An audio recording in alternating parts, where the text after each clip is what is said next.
Lah yo, dek mau Mas Adit janjane jam yang ini. Tapi kok yo gung teko-teko.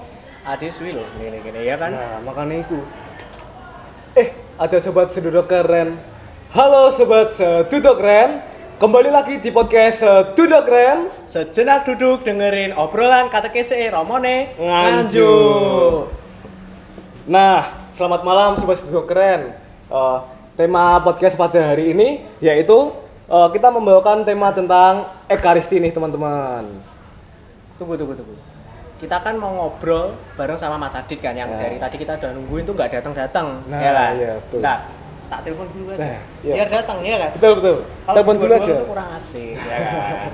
Bentar, telepon dulu. Mana ini ya nomornya ini? Krishna Redo. Baru tak telepon loh. Nah, iya, makanya. Tak lihat berdering dengan Redo. Iya. Sini. Silakan. Selamat malam. Selamat malam, Frater. Ada Pater juga ternyata Mas Adit. Iya, selamat malam Krishna. Selamat malam, Mas Adit. Ngobrol Mas Adit, Iya. Pater. Oke. Lama tak nungguin. Lumayan. Kamu gede nih. Nah, ya makanya. Tadi Santai. sempat ditelepon loh. Oh iya, ini tadi aku jemput Frater dulu. Soalnya tadi tak lihat di Pasuruan kok Frater sendirian, kok kayaknya kesepian gitu ya. Iya, kita aja sekalian ngobrol-ngobrol di studio keren. Bener nggak Ter? Betul. Oke. Ya kan? Tapi semua itu ya Ter ya. Boleh dong Frater kenalan dulu. Oke. Siapa tahu nanti ketemu dengan sobat studio keren yang lain. Oke. Ya, sobat seduduk keren ya namanya. Iya Oke. dong. Halo sobat seduduk keren, perkenalkan nama saya Frater Joe. Panggilan itu nama panggilan saya. Nama lengkapnya Frater Michael Joe Kumaniran. Lalu saya baru lulus di Seminari Tor. Jadi Agustus besok ini saya akan ke Seminari Tinggi. Jadi perjalanan saya menjadi seorang imam itu masih ya 6-7 tahun lagi lah kalau lancar. Amin, Kalau harus lancar. lancar. Ya amin. Oh, ya, gitu ya. Amin. Jadi 6-7 tahun lagi baru setelah itu baru saya bisa jadi imam. Amin. Nah, asal saya dari Surabaya. Paroki kelahiran Santa Perawan Maria ke Panjen. Nah, dekat Tugu Pahlawan situ loh kalau misalnya mas-masnya tahu ini. Tugu Pahlawan. Taunya ini roti Apa? kukusnya. Iya, betul ya. Kapisnya ya. Benar. Ya, itu saja kira Mas Iya, Adit dari saya. Frater sudah kenal semua ya sama Frater Joe ya. pastinya. Oke. Tapi sebelum ngobrol-ngobrol harus kantor ya. Oh iya sih, betul. Di angkringan kalau nggak pesan kopi, bukan di angkringan. Iya. Oh, bisa pesan ya? Bisa Oke. dong. Oke. Frater sama Mas Adit mau pesen apa? Mungkin bisa saya buatkan. Ya saya ini kopi aja ya jam sini. Ngobrol kok nggak ngopi, nggak asik ya. Boleh. Kalau Mas Adit Kopi apa aja. Mas Adit? Kopi juga boleh, tapi Oh. gulanya dikit aja. Siap. Tak buatkan dulu ya Mas Adit. Oke, mau. Yang hangat ya, pastikan hangat ya. Siap. Oh iya. Sambil nunggu pesanan nih. Ah. Ini kan karena temanya ini ada Ekaristi, tapi kita ada satu tamu lagi nih. Oh, ada satu tamu Karena lagi. kan kalau Frater kan tamu spesial nih. Ada Betul. satu lagi ya memang sama-sama tamu spesial yang asli Nganjuk. Ah. Tapi tak teleponin dulu ya. Kelihatannya kok tadi lupa orangnya. Oke. Siap. Selamat malam, sudah nggak usah telepon. Selamat malam Pak. Barusan saya mau telepon Siap. loh. Ternyata Ya, agak terlambat. Sebentar tak pesen kopi dulu. Monggo silakan. Ini Selamat malam. Iya, siap. Teh panas. Oh, teh panasnya satu ya, Pak ya? Siap. Siap. Silakan dulu sini, Pak. Oh iya, terima kasih. Maaf ya, agak terlambat ini. Saya pikir lo lupa Pak tadi. Iya. Makanya tak telepon. Oke. Gimana Pak kabarnya ini? Baik saja, puji Tuhan. Kita bisa bertemu di sini. Iya. Nah ini seperti yang kemarin saya ajak ngobrol, kita mau bahas mengenai Ekaristi nih. Iya. Nah sebelum itu saya mau ngobrol, mau tanya dulu ke Frater nih. Pak. Mau tanya dulu ke Frater. Di gereja Katolik kan ada beberapa sakramen. Salah satunya itu adalah sakramen Ekaristi. Nah, Betul. menurut Frater sendiri, sakramen Ekaristi itu apa sih? Ya. Kalau saya boleh menjelaskannya begitu ya dengan pengalaman saya tentunya ya kan. Saya merasa itu Ekaristi adalah sumber dan puncak hidup iman orang Kristiani. Jadi memang benar-benar adalah sumber dan puncak. Mengapa? Karena di dalam Ekaristi itu saya pakai subjek saya bisa menyambut tubuh dan darah Kristus yang merupakan kekuatan, yang merupakan daya hidup bagi saya gitu.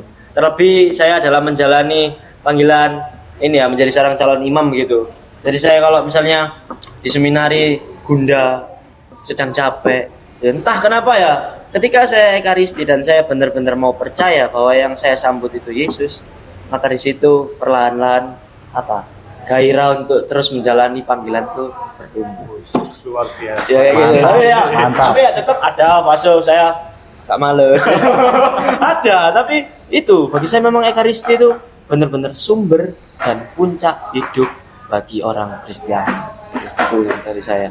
Gitu Pak, ini tadi Frater menjelaskan bahwa Ekaristi itu memang benar-benar sebagai puncak hidup seorang Kristiani. Nah, menurut Pak Hermawan sendiri, kenapa sih Ekaristi itu begitu penting bagi umat Kristiani? Ya memang yang disampaikan Frater itu memang benar sebagai puncak. Kita nggak bisa memungkiri, apalagi kita sebagai orang Kristen, orang Katolik, kita sepertinya biasa ke gereja, ikut perayaan Ekaristi. Tapi kita nggak ngerti maknanya itu apa. Paling tidak kita harus mengerti makna Ekaristi untuk diri kita sendiri. Kalau dari makna, banyak maknanya. Tapi paling tidak kita harus tahu 3 makna dasarnya. Apa saja itu Pak? Ya itu ketiganya itu, satu, sebagai pengingat karya penyelamatan Allah. Yang kedua, sebagai wujud persatuan kita dengan Kristus. Yang ketiga, sebagai bentuk kesatuan umat yang satu. Itu. Ya, kenapa kok sebagai pengingat? Pengingat tentang karya penyelamatan Allah. Kalau penyelamatan Allah berarti kan ada yang diselamatkan. Yang diselamatkan kita sebagai orang Kristen, sebagai orang Katolik. Diselamatkan karena apa? Karena kita terputus dengan Tuhan, relasi kita dengan Tuhan. Ya karena dosa. Karena begitu besar kasih Allah. Ya Yohanes 3:16 itu. Bapa di surga mengutus anaknya untuk menderita di dunia, disalib dan bangkit. Tujuannya untuk kita sebagai orang yang percaya kepada Allah, kepada Kristus, untuk memperoleh keselamatan dan kehidupan kekal. Terus yang dilanjut, Monggo. yang kedua, sebagai persatuan dengan Kristus. Kita dalam Ekaristi sering menjelang komuni.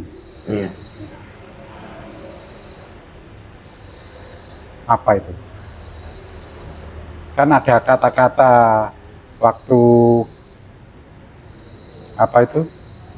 barang siapa makan dagingku dan minum darahku, maka aku akan tinggal dalam dia dan ia tinggal dalam aku.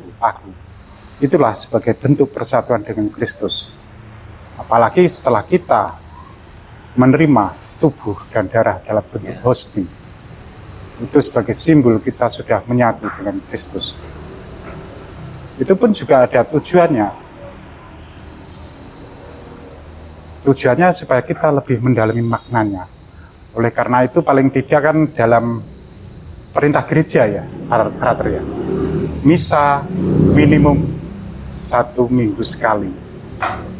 Syukur-syukur kalau bisa aktif misa harian. Bisa setiap hari. Ya. Ya memang berat. Terus kemudian kesatuan wujud umat yang satu. Ya ibarat seperti apa ya? Kalau kita di kampung kan sering istilahnya ada undangan manten bubu. Kita diundang. Tapi itu kan kita diundang kan kita punya anganan, tujuanku diundang apa? Untuk buuh, untuk merayakan. Begitu juga kita diundang dalam Ekaristi. Untuk apa? Ya untuk bersatu dengan Kristus. Kita punya satu tujuan, memenuhi undangan Kristus. supaya kita kelak akan memperoleh keselamatan. Intinya kembali lagi ke poin 1, supaya kita ingat karya penyelamatan Tuhan terhadap kita. Berarti memang Ekaristi itu sangat-sangat penting bagi umat Kristiani, apalagi Betul. Ekaristi adalah sumber kehidupan juga ya Pak. Betul. Bagi umat Kristiani, karena melalui Ekaristi pun kita akan dipersatukan dengan Kristus, karena kita akan menyambut tubuh dan darah Kristus pada waktu Ekaristi nanti. Ya, Mas Krisna, kok belum datang ya pesenannya ya? Loh, nungguin ini. Mohon maaf nih. Ya, ini sudah selesai. Isi brother. Terima kasih. Wah, Mas Hadi. Oke, Pesanannya. kopi gula sedikit. Pak Hermawan, monggo rujukannya. Monggo, silakan diminum. boleh dicoba. diminum ya. Nih, kopinya sudah keren tuh pasti nikmat. Nggak ada di tempat lain. Gak panas. Iya, iya. Kok kayaknya Penting dari hangat. tadi ngobrolnya seru banget. Oh seru dong, apalagi kan ditemani Frater juga sama Pak Irmawan kan. ya Aku kebetulan boleh bisa gabung ini? kumpul rame-rame lah enak. Silakan gabung dong. Saya mau tanya nih Pak Hermawan. Oke, monggo Mas Krisna. Saya tuh penasaran Pak. Apa sih yang dimaksud dengan tubuh dan darah dalam Ekaristi? Nah, Tubuh dan darah dalam Ekaristi. iya. Memang dalam sakramen Ekaristi, kehadiran Allah itu tampak melalui roti dan anggur yang telah diubah menjadi tubuh dan darah Kristus. Nah, proses perubahan itu dilakukan oleh imam. Imam itu mengambil bagian di dalam kealahan Kristus. Bahasanya itu alter Christi. Supaya apa? Supaya untuk memohon kepada Allah Bapa untuk berkenan mengutus Roh Kudus agar Bapa menguduskan persembahan yang telah dipersiapkan dalam perayaan Ekaristi. Pertama-tama persembahan tersebut berupa roti dan anggur. Dengan adanya pengudusan dari Allah Bapa melalui Roh Kudus, roti dan anggur tersebut diubah menjadi tubuh dan darah Yesus Kristus. Yaitu tadi yang sempat saya di backstage sama Frater ngomong Transubstansiasi. ya, itu tadi Sulit ya kan? ngomongnya itu. Jarang-jarang kita dengar itu. Iya.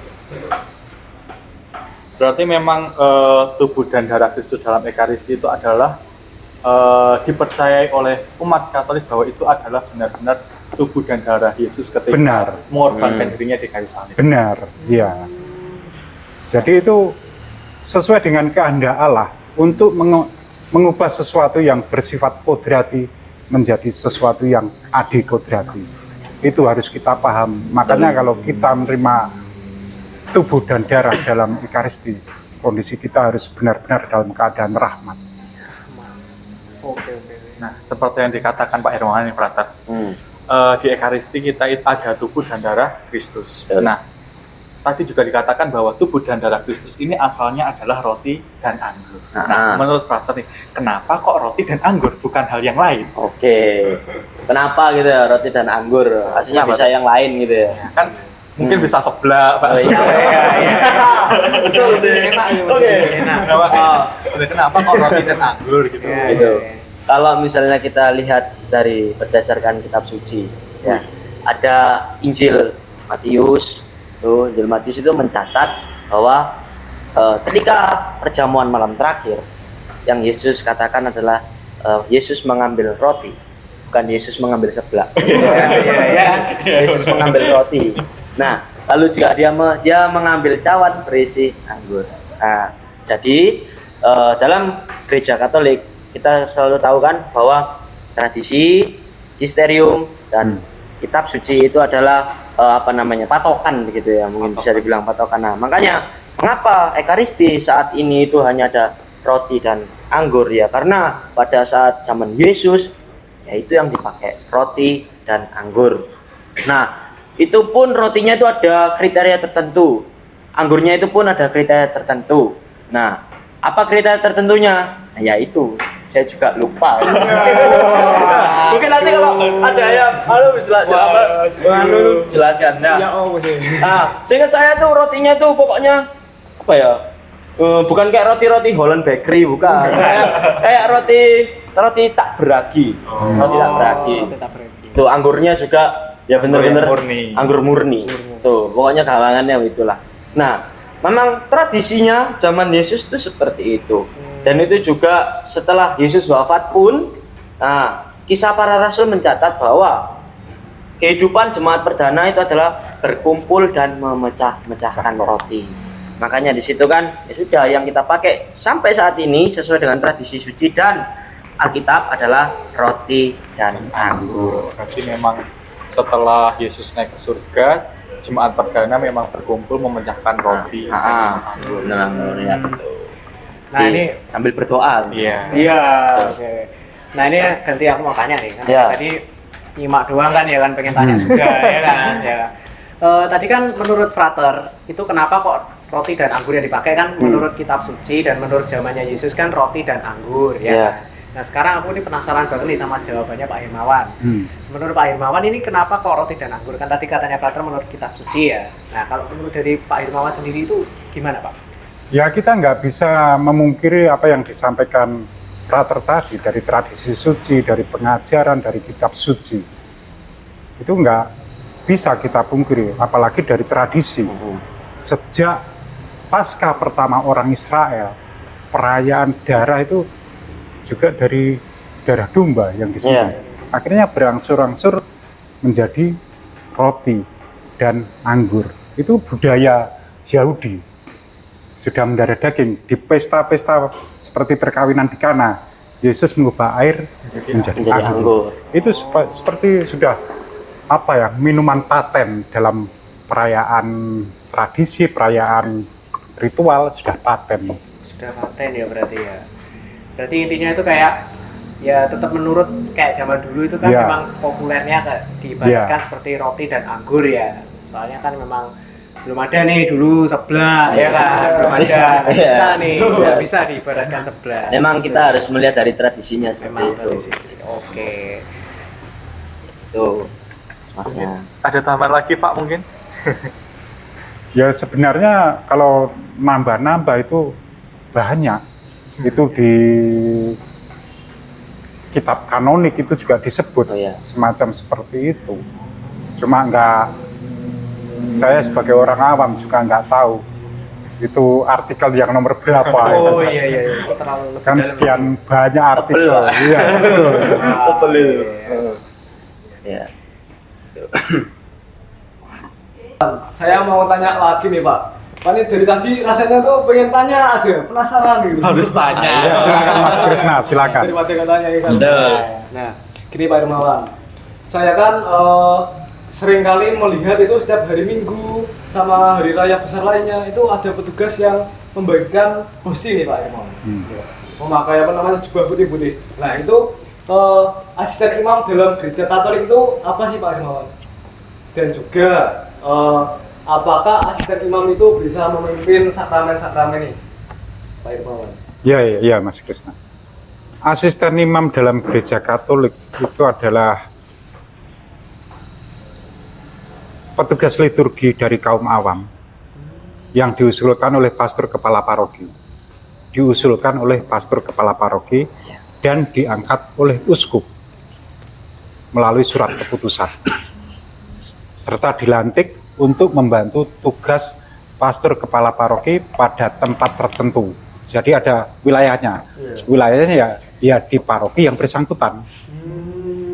Dan jangka waktu tertentu pula. Dan tugas juga tertentu dalam bidang liturgi. Kemudian, apakah asisten imam bisa memimpin sakramen-sakramen? Jawabannya juga jelas, tidak bisa, tidak boleh. Karena asisten imam itu hanya membantu sebagai pembantu romo kepala paroki sebagai petugas liturgi. Selain itu, asisten imam itu dilantik, bukan ditahbiskan. Jadi tidak mempunyai kuasa tahbisan seperti seorang imam. Jadi hanya terbatas ya Pak Iya, Hermawan, iya. tugasnya asisten imam. Iya, sudah ditentukan. Iya. Tunggu. Nah, dari tadi itu ya, ini udah pada ada gelasnya sendiri-sendiri. Oh iya. Iya, ini Aku lupa. ini keren ini tenggorokannya ini. Ya Itu kan? mau apa? Tak boleh. Mau teh hangat, tapi pakai es ya. B. Ayo, susah itu. Gak terus Aneh, bisa aneh. bisa maksudnya. Es teh Udah hangat. bisa. Iya, Bisa bisa. ada. Ada Sumber. Ada Oh, sumber. Bener. Gak hangat, gak dingin. Ya, Agak gini. sumber. Ya. Nih. Nah, ini kan dari tadi kan Mas Krisna udah tanya nih ke siapa itu asisten imam ya Iya. kan. Terus juga asisten imam itu apakah bisa memimpin sakramen ya kan. Ya. Sekarang aku juga mau tanya nih Pak.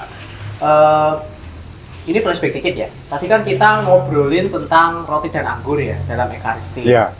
Nah, pengubahan roti dan anggur menjadi tubuh dan darah Yesus itu dalam Ekaristi kan disebutnya konsekrasi, ya. Nah, asisten imam ini atau asim ini ya, itu memiliki peran apa sih dalam konsekrasi itu gitu loh? Peran seorang asim atau peran asim dalam konsekrasi. Iya, benar. Jelas sudah berperan sebagai awam biasa. Jadi tidak ada status khusus. Jadi dia sebagai umat awam. Oh iya. Jadi ketika konsekrasi itu asisten imam itu juga menempatkan diri sebagai awam. Iya, Oh iya. iya. Jadi asisten imam itu cuma berperannya itu membantu. Kalau dalam Ekaristi membantu imam untuk membagikan komuni. Membagikan komuni Iya. ya. Oh iya. Jadi yaitu Redo, asisten imam itu memang seperti dikatakan Pak Irman tadi bahwa asisten imam itu tidak punya kuasa apapun karena memang tidak tetap hanya dilantik oleh uskup gitu kan. Nah, kemudian waktu konsekrasi Iya. tugas asisten imam ya seperti umat biasa, Iya. umat awam karena memang tidak punya kuasa apapun. Nah, Iya. tugasnya nanti adalah membantu romo untuk membagi Membagikan. komuni. Oh. Kan tidak mungkin umat yang beribu-ribu itu Iya, dibagi romo sendiri komuninya kan. Iya. Apa ya? Romonya capek, tangannya gini-gini. Iya. Yang kur nyanyi juga soalnya hilang. Umat antrinya juga wah Nah, sampai iya. keluar gereja itu. Betul, Jadi iya, ya, betul. asisten imam hanya membantu membagikan komuni dan juga mungkin memimpin ibadat-ibadat di lingkungan. Iya. Oh, dia tadi Iya. karena wilayah Cuma tadi. ya. wilayah lingkungan ya. Oh iya. Ini Mas Edo pesanannya Bener dengan sedengan. Enggak panas. Panas ora ada Iya, ora. Monggo dinikmati Pak Irwan. Ye, Meri. monggo. Ter. Ada tahu ter. Hahu. Ada hahu ter. Tahu Tahu tes. goreng kalau panas Hahu ya. kan? wis. Tahu goreng. Hahu. Iya. Makan sudah. Oke, silakan. Ayo ter, dimakan Iya, tahunya. Enak. Lu rame mentek Duh, Romo. Kebetulan Ada Romo. Tulang, monggo Romo. Kinara Romo. dari misa lingkungan. Ada misa arwah tadi. Selamat malam. Wah, Romo. malam Kak Adi. Lagi menikmati telonya sudah keren Romo. Lura bagi-bagi. Monggo. Kalau kurang nanti biar diambilkan Mas Krisna. Oh gitu. Sebelum membahas lebih lanjut ini. Romo mau pesan apa? Biasa dong. Kopi. Manis tapi sedikit saja. Karena manisnya kan di sini.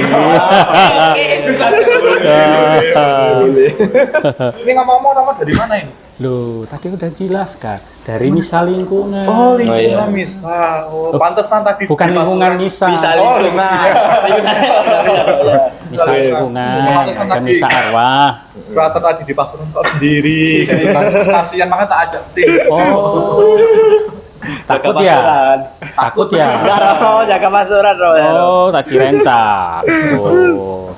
Nah, jadi gini Mo, dari tadi Iya, kita udah ngobrol-ngobrol banyak nih, juga tanya-tanya ya kan. Mm-mm. Tadi masih sama Pak Irmawan, sama Pater. Mm-mm. Nah sekarang kebetulan ini Romo udah dateng nih ya kan. Mm-mm. Nah jadi kita bisa tanya langsung lebih banyak lagi langsung ke Romo ya kan. Nah dari tadi kita udah tanya banyak hal Mo, dari tentang Ekaristi ya lebih tepatnya ya. Oke. Nah ini mau tanya lagi, boleh nggak ini Mo? Loh, ya silakan. Oh, boleh ya? Boleh lah. Nah, tadi kan udah ngomongin tentang asisten imam, terus juga makna-makna Ekaristi ya kan. Mm-mm. Nah sekarang aku mau tanya nih Mo. Jadi gimana caranya Ekaristi itu apa ya? Kita itu bisa menerima Ekaristi itu dengan layak menurut ajaran agama Gereja Katolik. Oke, baik. Yang pertama adalah kita harus dalam keadaan rahmat. Artinya apa? Kita tidak dalam dosa yang berat. Dosa berat tahu kira-kira apa? Dosa berat. Heeh. Enggak pikiran jadi aneh-aneh. Dosa berat itu. Contohnya ya pembunuhan, lalu aborsi. pembunuhan itu termasuk aborsi juga, lalu perbuatan kejahatan semacam itulah, lalu ya 7 dosa pokok itu juga. Nah, supaya bisa menerima tentu harus penerimaan sakramen tobat dulu, pengakuan dosa semacam itu yang pertama. Lalu, nah yang berikutnya adalah ya persiapan batin. Artinya kalau mau misa ya persiapan batin, datang lebih awal, lalu doa, ya mungkin membaca bacaan yang akan disabdakan hari itu.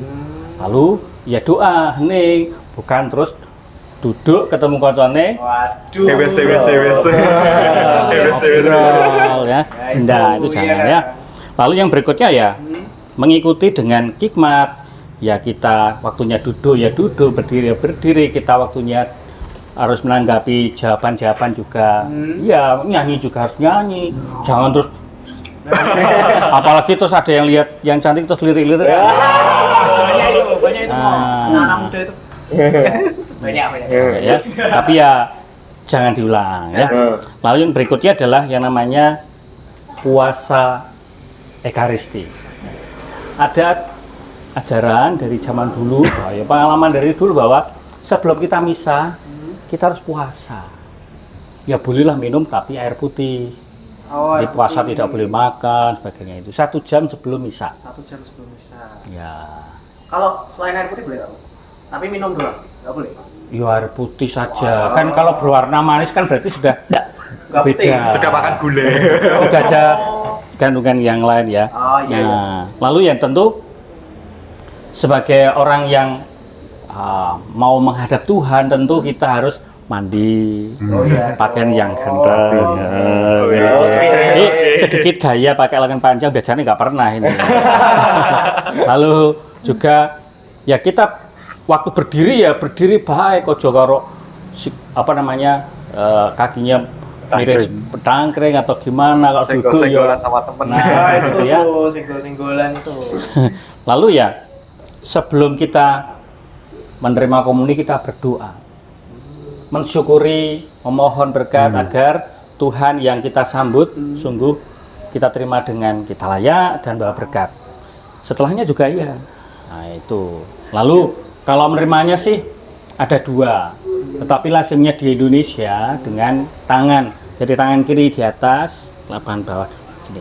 Lalu tubuh Kristus, jawabnya amin. Lalu kita ngambil Tangan kanan.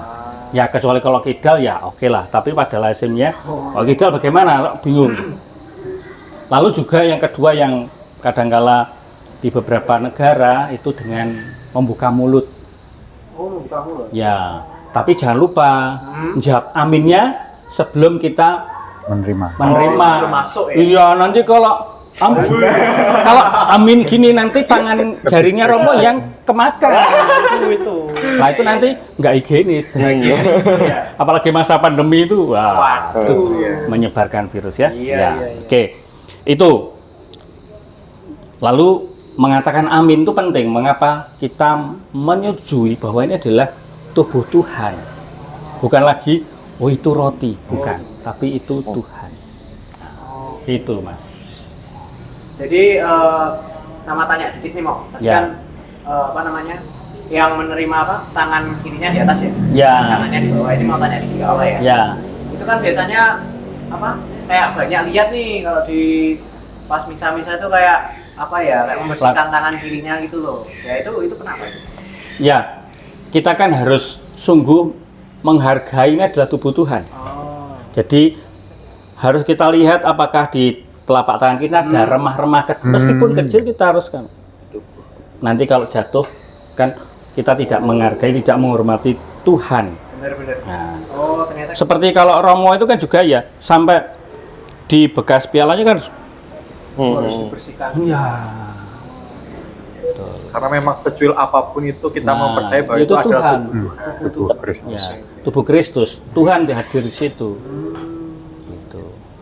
Berarti untuk menerima Ekaristi tetap di tubuh dan darah Kristus itu memang yang paling utama adalah hati kita disiapkan dengan penuh rahmat. Iya betul. Jadi dengan kondisi yang sungguh kita ini ya bukan suci ndak, tapi artinya kita sungguh berahmat.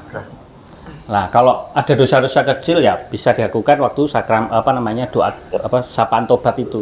Iya. Nah, disitulah dosa-dosa kecil kita akan dihapus. Kemudian ini saya sekian puluh tahun menjadi orang Katolik baru mendapat pencerahan dari Romo ini tadi. Menerima tubuh dan darah Kristus. Tubuh Kristus. Amin. Baru tahu ini saya. Berarti menyetujui bahwa yang kita terima memang bentuk tubuh Kristus yang sifatnya adikodrati dalam Ya, rupa ya. hosti itu. Ya artinya amin ki bahwa ya saya mengimani, Ya. saya setuju, bukan sekedar iki roti, bukan, tapi ini Tuhan. Ya karena jawaban Romo tadi saya baru Ya, bisa ya. memperoleh pencerahan Ya, seperti itu. oke, wah luar biasa Pak. Luar Ya biasa. semoga kita semakin mantap ya Iya. dalam rumah tubuh Tuhan ya. Amin. Bukan terus Amin. karena kadang pengalaman itu tubuh Kristus. Kadang-kala kalau saya kadang-kadang ya tubuh Kristus dia belum ya saya diam kata tidak saya beri supaya dia oh amin Romo. Iya. Dan saya percaya kebanyakan amin tanpa mengerti Ya. maknanya itu apa. Ya, betul. Ya cuma amin sebagai formalitas. Ya, kita tidak bisa menyalahkan ya karena memang Iya. kadangkala kita makanya perlu kita persiapan batin tadi dari Roma, dari sebelum misa. Karena itu terjadi karena seringkali kita datang dalam kondisi yang mungkin ngepres, Ya. lalu dilalah dalam perjalanan itu ya ketemu apa lalu emosi deg ya masih ke bawah bisa jadi makanya kan perlu persiapan tadi supaya kita sungguh oh ini misteri apa yang ingin kurayakan gitu. Terus tadi saya minta penjelasan Romo tentang puasa Ekaristi, Romo. Oke. Kan di sini puasa 1 jam. Heeh. Sepertinya saya waktu masih kecil itu pernah diberitahu oleh guru agama saya itu 6 jam, Romo. Apakah benar itu? Ya yang menjadi standar memang 1 jam. Mengapa 1 jam? Ya bisa dibayangkan kalau 6 jam itu Jam 12 malam. berarti. lah ya repot nanti. Ya kalau misalnya sore berarti tidak Siang. makan siang dong. Berarti dari pagi sampai itu. Jadi makanya hanya 1 jam saja itu lebih apa ya? Itu lebih pas dan juga secara apa ya masih kita dalam kondisi kosong. Lalu juga pasti kita sebelumnya kan ya pasti mandi gosok gigi. Betul-betul kita layak lah secara ya batin, rohani kita, ya tubuh kita, gitu. Ini kan puasanya 1 jam ya. Iya. Nah ini buat teman-teman juga nih ya, buat yang penasaran mungkin. Kan kalau misal kita ikut misa pagi misal ya, itu kita sarapannya berarti Ya, 2 jam sebelum mengikuti misa ya? Ya langkah baiknya setelah misa. Oh setelah misa aja. Iya. Iya. Nah itu tuh yang buat yang sebelum ikut misa makan nasi pecel. Nah itu ya kan biasanya kan banyak mau kadang pecel dulu baru banyak juga sih tapi setelah misa juga. Jadi sarannya setelah misa. Ya setelah misa. Mengapa setelah misa? Karena ya dilengkapi makanan rohani, lalu Makanan jasmani. Oh iya. seperti tadi itu loh. Saya kan misa, ya rohani, lalu setelah itu kan doa makan. Oh iya. Kebetulan tadi nasi pecel menurut Nasi pecel. Minggu nggak ada dulu. Oh enggak. Nasi pecel. Tapi ini kopinya Romo kok nggak datang-datang ya? Iya. Kok luama? LPG. Berarti memang secara spesial. Nganu harus menyeduh air dulu. Nimba air dulu dari sumur. Iya. Oh. Iya. Oke. Terima kasih. Monggo monggo Romo dinikmati. Ayo ter. Wah, lah Iya, iya, Ter. enak apa. Nah, tadi kan sudah Romo jelaskan bahwa kita itu benar-benar meyakini bahwa apa yang kita terima itu dalam Ekaristi adalah tubuh Tuhan dalam bentuk roti atau Ya. disebut hosti. Nah, kalau menurut Frater nih, apa sih perbedaannya roti biasa dan roti Ekaristi itu? Oke. Bagi saya perbedaannya itu jelas ketika sudah dikonsekrasi roti yang bundar ini, ya kan? Hosti itu Hosti tadi. ini sebelum di Ekaristi ya roti biasa. Setelah jadi roti ya benar-benar tubuh dan darah Kristus. Nah, perbedaannya di mana? Iya, setelah dikonsekrasi itu memang sih nggak berubah.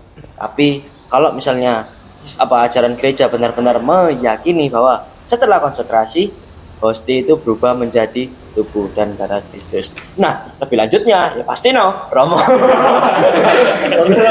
Itu. Pripun Romo? Ya, yang dikatakan Frater kurang lebih begitulah. Tetapi ada hal yang tadi yang harus digarisbawahi yang kurang tepat.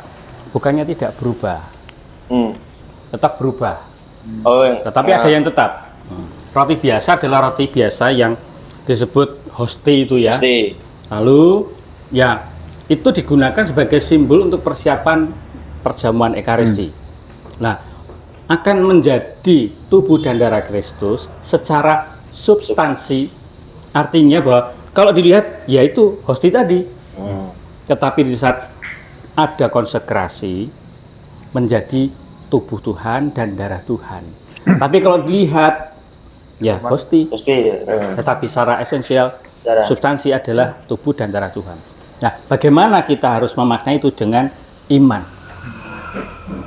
Tanpa iman kita tidak akan mengerti, kita hanya bisa melihat kasat mata. Tidak akan bisa melihat, oh di balik itu apa?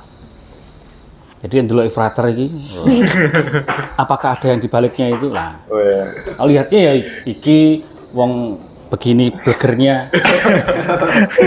Tapi kalau kita melihat secara iman tubuh Tuhan yang wujudnya hosti itu, yang wujudnya anggur itu, sungguh kita hayati sebagai tubuh dan darah Tuhan. Ya, gitu. Terima kasih Romo. Ya. Nah, tuh. Makanya kalau sampean ngelihat aku dengan sepenuh hati, sampean ngelihat aku ganteng brothernya. Iya. Kalau tadi kan kalau dengan iman nggak ada. Ya Ini gitu. ini kok rasa-rasanya kepedean ya. Kurang kopi kok ya. Iya, jangan-jangan karena Udah apa sih kamu? takut itu loh. Takut itu loh. Makanya kepedean, nggak fokus ini. kelihatannya. Oh iya, mau sebentar. Mau tanya nih saya Romo. Oke. Iya. Apa sih Romo yang diajarkan oleh Gereja Katolik tentang transubstansiasi? Tadi kan Sulit Romo. Ya, Iya. ya memang ini katanya memang agak sulit. Iya Romo. Transubstansiasi. Artinya adalah itu perubahan dari hosti dan anggur menjadi tubuh dan darah Tuhan.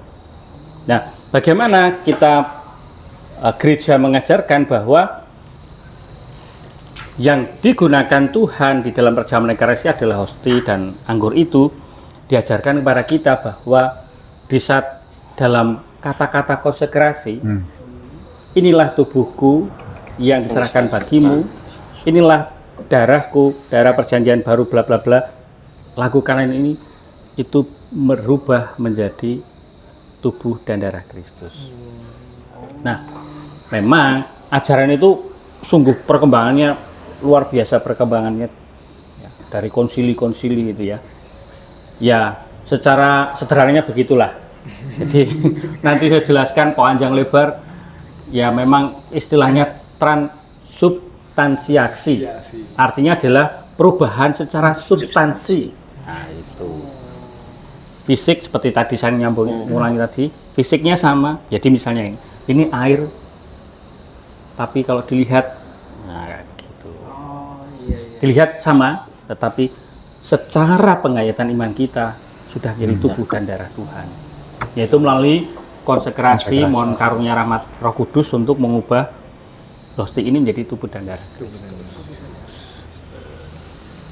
Makanya di saat kita menerima tubuh dan darah Kristus itu bukan bahan-bahan.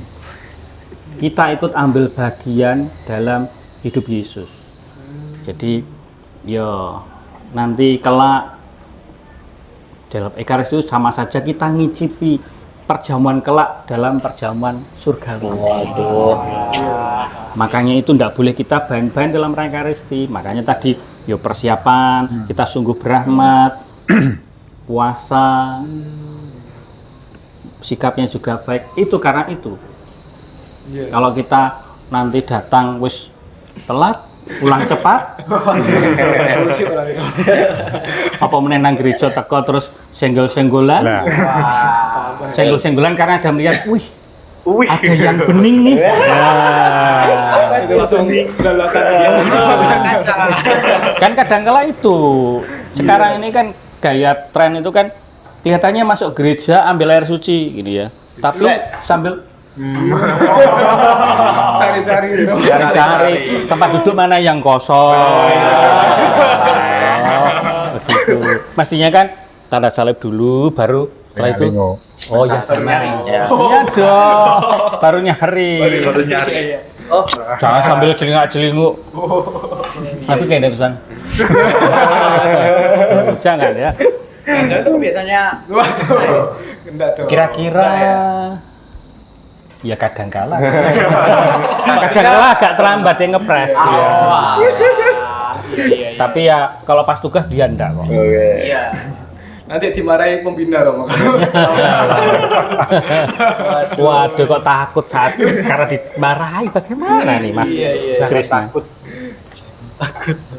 Oke. gimana? Masih apakah ada yang mau ditanyakan lagi mumpung ada Romo di sini? Sudah Mas Adit kayaknya ini. Sudah terjawab ya. Sudah terjawab ya. Tercerahkan kita. Puji Tuhan. Nah, ini nih buat apa teman-teman nih yang ikut misa kayak cuma kalau ada temennya doang nih ya nggak boleh kayak gitu. Karena kan kita ikut misa kan apa ya, kita kan sudah mempelajari banyak Ekaristi ya juga ya tadi ya. Seperti yang dibicarakan sama Frater, sama Romo juga ya kan, makna-makna Ekaristi dan sebagainya nih. Jadi ya semoga jawaban-jawaban dari Frater sama Romo. Yo, Pak Hermawan. Pak Hermawan juga. ya. Oh, Maaf Pak, lupa. Lupaan. kodrat manusia, Iya, lupa. Oke, ya itu tadi semoga apa yang kita bicarakan pada malam hari ini terlebih khusus tentang Ekaristi, mulai dari persiapan Ekaristi dalam menyambut tubuh dan darah Kristus, juga mempercayai bahwa apa yang kita terima dalam bentuk hostia tadi adalah benar-benar tubuh dan darah Kristus. Semoga sobat Seduh Keren yang ada di rumah selalu setia menonton kami di Seduh Keren. Sejenak duduk dengerin obrolan Katekisi Romo yang Anjur. Terima kasih Romo. Loh, masih ada lagi Seduh Keren. Ngobrol iman. Oh, Keren dong. sengaja saya Cari yang ini. sengaja saya balik supaya kok mau dilupakan. Nah, ulangi ngobrol iman. Ngobrol iman. Seduh Keren dong. Nah, Oke, terima kasih Romo. sama-sama.